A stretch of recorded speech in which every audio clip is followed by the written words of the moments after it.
Welcome back to 6 News at 6. Time to take a look at your weather, and it is a weather impact alert day for, well, as you might have guessed, this reason right here. Excessive heat warning still in effect for most of central Texas.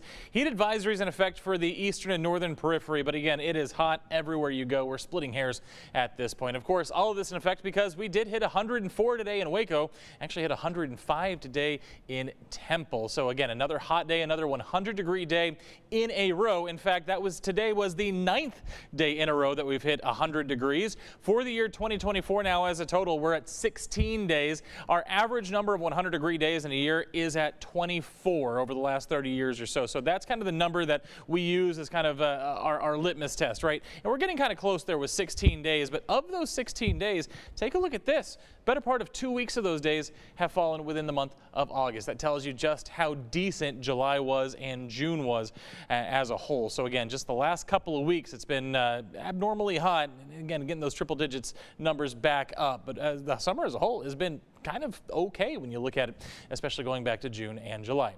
Not okay today. 105 right now in Marlin and Temple and Killeen, 103 currently in Waco, 106 in Hillsboro, still holding on to 114 up in Comanche. Now, when you look at someplace like Comanche, this is a little bit closer to that center of high pressure. That's where you're going to get the most intense heat. The further you get out from that core of that high pressure, you're not going to get numbers quite as impressive. That's why we're at 105 here, seeing 100s right now from Mejia to Fairfield. The problem is all of us, you can see our wind barbs on here, all coming straight out of the southeast. That is that moisture flow off the Gulf of Mexico. So when you factor in the humidity, yes, most of us do feel like we're right around 110 to 115 still here in the 6 o'clock hour.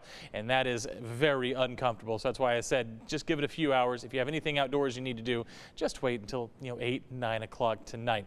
As far as rain, and I get to talk about this for the first time in well, a long time. We are seeing a few showers out along the Colorado River. Again, that cold front that kind of made its way through central Texas has left a little bit of a trough out to our west. And as long as that stays in place, we're going to keep a chance for rain in our western communities. It's not great, and really it'll be gone as we lose the daytime heat from today. But fret not, my friends. We have more chances in the forecast. Tomorrow, it doesn't look great. If you're along I-45 down in the Brazos Valley, you might see a shower or two, a sprinkle. Again, the isolated stray shower or thunderstorm for tomorrow. Not the best chance. But we do bring chances back into the forecast for next week, and we need them. It's Thursday. That means the drought monitor has been updated. You can see from last week, this is last week's, we were seeing some of that abnormally dry conditions sneak back in. That's not technically a drought stage.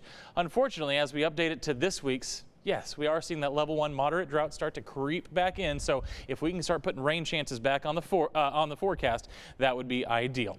For tomorrow, a little bit better in the 90s anyway, but those heat index values still going to be up around 105 to 110. And then from there, things will stay back closer to average. How about 97, 98 through the weekend? By next week, 96, 97 with those rain chances back in there by Wednesday and Thursday.